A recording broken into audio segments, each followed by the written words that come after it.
بەڕێز حەسەن جەباری چاودێری سیاسی لە سلێمانیەوە گفتوگۆ دەکەم. کاک حەسەن زۆر سپاس بۆ ئامادەبوونت لەگەڵمان. دەکرێت پێم بڵێ هۆکاری چییە کە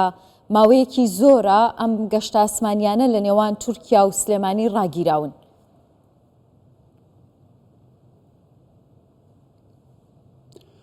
بەڵێ زۆر سپاس. دیارە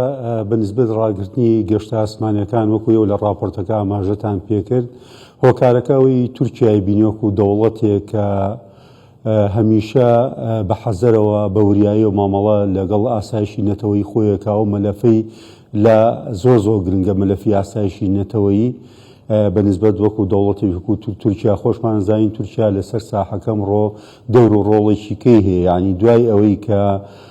وەزعی سووریامان بی و گۆڕان گەورەیە لە سووریا ڕوویە، بەشێک لەو گۆڕانکاریە گەورەی کە کرا لە سووریا پێم وایە تورکیا دەوری کاریگەری هەیە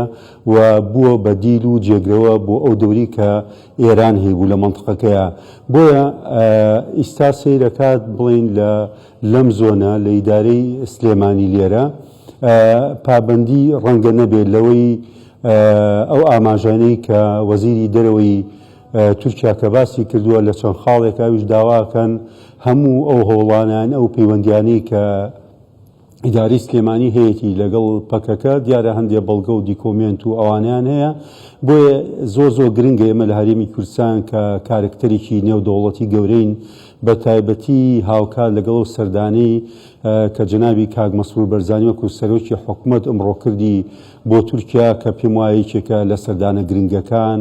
و دەور و کاریگەری هەیە و کۆمەڵی مەلف خراوەتە ڕوو. بۆیە پێویستە ینی هەرێمی کوردستان هەمی داری سلێمانیش هاوکار بێ لەوەی ئێمە ئەم وڵاتانی چواردەوری خۆمان بە ئێرانەوە بە تورکیاوە بە سووریاوە بگەینە قەناعەت کە ئێمە هەمیشە عاملێکین لە عاملەکانی لە هۆکارەکانی لە فاکتەرەکانی ئارامی ئاشتی و هەمیشە ئەبێ ئەوە بسەلمێنی. بۆیە ئەو ترسە ئەو دڵڕاوکی کە تورکیا هەیەی ئەبێ ئیداری سلێمانی بەنەوع لە نەوعەکان و هەرێمی کوردستان ئەوە بخاتە ڕوو و بتوانێ دیسان چکە بۆ یەکێ لە خاڵە گرنگەکانەمی ئاماژەی پێم کە تەماسی هەیە بە دانیشتوانی سلێمانیەوە بە تایبەتی ئەو زەرور و زیانە گەورەیە کە ئێوە خستان ڕوو، ینی زەرور و زیان خۆتەزانی بوونی مەتار بوونی فڕۆکەوانی و هاتوشوێ بەشێکە لە ژینگەی سەرمایه‌گوزاری بەشێکە لە ژینگەی استثماری لە ڕووی ئابووریەوە. یعنی هەر وڵاتێک ئەگەر بێ وڵاتێکی مستەقر بێ وڵاتێکی ئامن بێ وڵاتێک بێ کۆمپانیەکان و خەڵکات و چۆی بۆ بکە ئەبێ ئەو وڵاتە جۆرێک لە ئیستیقرار و هێمنیەوەی تیا. بۆیە ئیداری سلێمانی ئەبێ ئەو دەورە بینێەوە هەوڵ بە یعنی هیچ بەڵگەیەک هیچ لەزمێک هیچ شتێک نایە بەدەستەوە کەەوە بێڕاستە ئێمە هەمیشە وەکو هەرێمی کوردستان ئەو دەورەمان بینیوە بۆ پارچەکانی کەی دەمەوێت دۆ پرسیارەکەم کاک حەسەن، ینی دۆخی سلێمانی هێندە هەستیارە کە تورکیا لە ماوەی ساڵ و 8 مانگی ڕابردوو بە بەردەوامی گەشتەکانی لەگەڵ سلێمانی ڕاگرتووە؟ وەکو باسم کردیانی تورکیا دەوڵەتێکی گەورەیە، هەر چۆن مەسەن ئێران دەوڵەتی گەورەیە، عێراق، سووریا ئەوانەی دەوروبە هەمووی ئەمانە دەوڵەتی گەورە، ئەمانە بە دوای بەرژەوەندیەکانی خۆیانەوە. ئێمەش وەکو هەرێمی کوردستان وەکو ئەکتەرێکی ناودەوڵەتی کە زۆر بایەخمان پێدرێت لە ناوچەکە و ڕاوێژەکرێت ڕاوێژکردن خۆ ئەو داواکاریەی کە ئاراستی جەنابی سەرۆکی حکوومەت کراوە کە بچێتە تورکیا و داواکاریی فەرمی بوو لە ئەهەمیەت و بایەخی هەرێمی کوردستانەوەیەت کەواتە ئێمە ئەو ئەهەمیەت و ئەو بایەخە ئەو ڕوانگە دیبلۆماسیە ئەو ئارامیە و ئەو هێمنی کە ئەمانە ئەبێ لە بەرامبەرەکان بگەینی. بەرامبەرەکانمان چێن؟ مەسەن بۆ نمونە ئەوانەی کە بژی بڵێن یان ئۆپۆسیۆنی ئێرانین ئەوانە باش حاڵی بوون لە وەزعەکە، ینی بە سپاسەوە زۆر جار باسمان کردو مەسەن کۆمەڵی ئێرانە دیموکراتەکانە حزبی ئەمانە وەزعی هەرێمی کوردستانێ لەبەر چاو گردووە. ئەبێ ئیداری سلێمانی و حزبە سیاسیانی کە حاکمن لە سلێمانی زۆر بەڕاشکاوی ئەڵێم ئەبێ مفاوەزات و گفتوگۆیە بکەن لەگەڵ ئەو لایەنانی کە بڵێن کاکە وەزعی ئێمە احتیاج مەکەن لە شاری سلێمانی پەکەکەیە لایەنەکانی کە چکە ئەمانە لە لیستێکان ئیداری خۆجێی سلێمانی تا ئێستا ئەوەی نەکردووە کاک حەسەن. ئەوەی پێم وایە کە بەڵگەی ئێمە تەمان دەوڵەتی وەکو تورکیا خۆتە زانی وەکو باسم کە دەورێکی ئیسا فراوانترە گێرە لە ناوچەکەیە یانی لە دەورەکەی ئیسا جیاوازە لە 2 مانگ لەمەوبەر یعنی ئەو دەورەی هەبوو کە توانی هاوکار بێ گۆڕانکاری گەورە لە سووریا بکە و زۆربەی ئەوانەی کە محەلیلی سیاسین و چاودێری سیاسی نێو دەوڵەتین ئەی سەربێن کە تورکیا دەورەکەی گۆڕا مادام تورکیا دەورەکەی گۆڕاوە دەورێکی بۆتە لاعبێکی ئەساسی لە مەنتەقە ئەبێ ئێمەش بە تایبەتی ئیداری خۆجێی لە سلێمانی هاوکاری هەرێمی کوردستان بێ و هاوکاری حکوومەتی هەرێمی کوردستان بێ ئەو لایەنانی کە لەم زۆنن ممارسەی ئیشی خۆیانەکەن کاری خۆیان بێتیان بگەنێ نابێ بن مەترسی بۆ سەر ئاشایشی نەتەوەی هیچ وڵاتێکی دەوروبەر بۆی بە پێچەوانەوە ئێمەش وەکو هەرێمی کوردستان بەرژەوەندیەکانی خۆمان گرنگە لە ڕووی ئابووری لە ڕووی استقراری سیاسی و لە ڕووی استقراری ئەمنی چکە ئەمە کۆمەڵێ مەلەڤن ئەمڕۆ جەنابی کاک مەسعود بەرزانی سەرۆکی حکوومەت ئەو مەلەفانەی زۆر بە ڕوونی باس کراوە یعنی مەلەفی ئەمنی باس کراوە و مەلەفی سووریا باس کراوە و عیلاقاتی ئێمە لەگەڵ عێراقا باس کراوە و بەڕاستی مەلەفی نەوتیش باس کراوە کە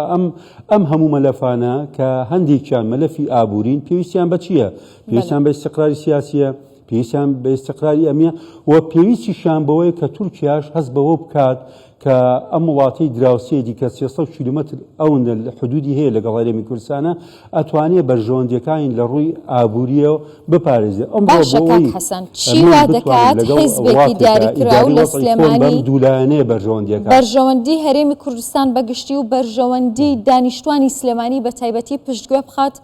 بۆ جێبەجێکردنی ئەجەندای لایەنێکی دیکە چی وا دەکات؟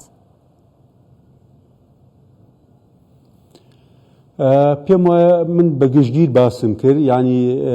ئەمڕۆ هەرێمی کوردستان وەکوتم ئەکتەرێکی نادەوڵەتیە و احتیمامی پێدرێ و ڕاوێژی پێگرێ کەواتە هەرێمی کوردستان توانێتی بە پێی پێوەرە نێودەوڵەتیەکان کار بکە پێوەرە نێودەوڵەتیەکان چییە بۆی هەرێمێک یان دەوڵەتێک مەقبول بێ ئەوەیە کە تۆ مافی مرۆڤ پارێزی ئەوەیە تۆ سیستەمێکی دیموکراسیت هەبێ ئەوەی تۆ ئازادی ڕادەڕبرین دەوێ ئەوەی تۆ لەسەر ئەو ئەساسە بڕۆی کە سندوقی نەقدی نێودەوڵەتی هەرێم ویستێتی ئەم هەنگاوانە بدێ و تورکیا لەمە تێگەشتووە و وڵاتانی کەش لەمە تێگەشتن کەواتە ئەبێ ئیدارە خۆجەیەکانیش ئەمەی هەیە بە تایبەتی لە سلێمانیە لەمە تێبگا و هاوکار بێ یعنی پێکە وەکو پاکێجێک وەکو هەرێمێک وەکو یەک ئاراستەی سیاسی وەکو یەک ئاراستەی ئیداری کار بکەین و لەکوێ خەلەل هەیە ئەبێ ئەمە دەور بین و حزبی سیاسی حاکم لە سلێمانی کە یەکێتی نیشتیمانی کوردستانە ئەبێ دەوری خۆی ببینێ ئەبێ گفتوگۆ بکە ئەبێ مفاوەزات کە ئەبێ قەناعەت بەو لایەنانە بکە کە هەرێم ناکرێت لە ڕووی ئابووریەوە ئەو زەرەر گەورە بکە بە تایبەتی خۆ دەزانی موچەی هەرێمی کوردستان هەمیشە فشارێکی گەورەمان لەسەرە بۆ ئێمە ئەو داهاتەمان بۆ لە کیسیانی داهاتێکی گەورەی هەیە بۆ مەتار کە ئەکرێ ئەم داهاتە ئیسفادەی لێ بکرێ بۆ مۆزوعی موچە بۆ مۆزوعی خۆشگوزەرانی بۆ پرۆژەکان زیانمەندی سەرەکیە لەم بارودۆخە و لایەنەکانی کەش تێبگەین بەڵێ کێ زیانمەندی سەرەکیە لەم بارودۆخە؟ بەتاکیدەوەی کە زیانەکە لەم دۆخە هەرێمی کوردستانە بەگشتی بە تایبەتی خەڵکی سلێمانیە و دانیشتوانی ئەم سنوورێ لە سلێمانی هاوڵاتیان کە ناتوان ڕاستەوخۆ سەفەرەکانیان بکەن ناتوان ئەوانەی لە بواری بازرگانیە ئیشەکان ڕاستەوخۆ تەعاملکەن ئەمانە وەکو باسم کرد ئەو ژینگە ئیسیسماریە ئەو ژینگە ئابووریە کە بەشێکی مۆزوعی ڕێگەوبانە بەشێکی مۆزوعی مەتارە بەشێکی مۆزوعی سەفەرە لەبەرەوە خەڵکی سلێمانی بەڕاستی لەم بوارە لە ڕووی ئابووری لە ڕووی اقتصادی لە ڕووی دەرفەتی کار زەرمەندی گەورە بێ لەم بوارە بۆیە من پێم وایە ئەتوانێت حکوومەتی خۆجەیی لە سلێمانی کە لەم یەک دوو ڕۆژەیە هەندی هەنگاوی دانابوو ئەو هەنگاوانم ئاگا لێ بوو کە هەندێ بارەکە و بنکەی نزیک لە پەکەکە ئەوانەی داخستووە و ئەوێ ئیجراعاتکە ئەگە بەردەوام بێ لەسەرەوەی بتوانێت ئیجراعات کە بەو جانبەی کە استقرار و ئەمنیەت و دڵنەوایی بە بەلایەنەکانی دەوروبەر بە مەسم وڵاتانی ئەقلیمیە بۆی ئێمەش بتوانین سلێمانیش وەکو شارەکانی کە وەکو هەولێر وەکو دووهۆک وەکو زاخۆ یەک دەسەڵات هەبێ یەک دەسەڵات حاکمە بێ پێویست ناکە